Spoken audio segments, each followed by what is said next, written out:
सततच्या पावसाने फळबागा भाजीपालांसह नगदीची पिके कापूस, तूर, सोयाबीन या पिकांना फटका बसला असून पीक धोक्यात आल्याने शेतकरी वर्ग धास्तावल्याचे दिसून येते। गतवर्षी कापसाला 10,000च्या वर भाव भेटल्याने यंदाही तोच भाव भेटण्याच्या आशेने कापूस पेरा वाढला। मात्र सततच्या पावसाने कापूस पिकांची वाढ खुंटली आहे। हवामान खात्याने वर्तवलेल्या अंदाजानुसार 2 दिवसापासून पावसाचा जोर वाढला आहे। अंजनगाव अचलपूर तालुक्यातील शहानूर, भुलेश्वरी, सापन, चंद्रभागा नदींसह नाले दुथडीवरून वाहत असताना नदीकाठची जमीन पाण्याखाली आलेली आहे।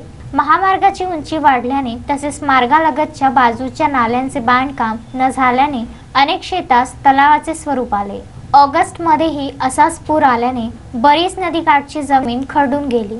शासनाने थातूरमातूर पंचनामे केले व सरसकट मदत देऊ ही घोषणा हवेतच विरघळली। सध्या कापूस पिकाचा फुलोऱ्याचा काळ असताना ऊन पावसाने पाने गळती वाढली। दुसरीकडे तणही वाढले। मान्सूनपूर्व कापूस लागवडीवर बंदी असताना मान्सूनपूर्व लागवड झाली नसताना कपाशीवर गुलाबी बोंड अळीचा प्रादुर्भाव आढळून आला आहे। ही अळी 3ऱ्या अवस्थेत पोहोचली असल्याचे कृषी विद्यापीठ शास्त्रज्ञांच्या पाहणीत आढळले आहे। शेतकऱ्यांनी हजारो हेक्टर सोयाबीनची पेरणी केली आहे। कमी दिवसात व लागवड खर्च कमी तसेच कॅश क्रॉप म्हणून ओळखल्या जाणाऱ्या सोयाबीनची पेरणी केली। मात्र अति पावसाने सोयाबीनची वाढ कमी झाली। शेंगाही कमी असल्याचे दिसून येते।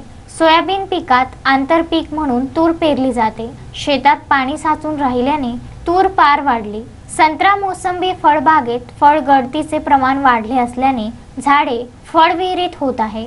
वादळी पावसाने केळी बागेतील केळी घड खाली पडून वन्य प्राणी नुकसान करीत आहेत। शेतातील पिकांच्या नुकसानीसह पशुधनास लंपी रोगाची लागण झाली असता चहूबाजूने शेतकरी संकटात सापडला आहे। पावसामुळे झालेल्या पीक नुकसानीच्या मदतीचा पहिला हप्ता तरी तातडीने सरसकट देण्याची मागणी बळीराजा करीत आहे।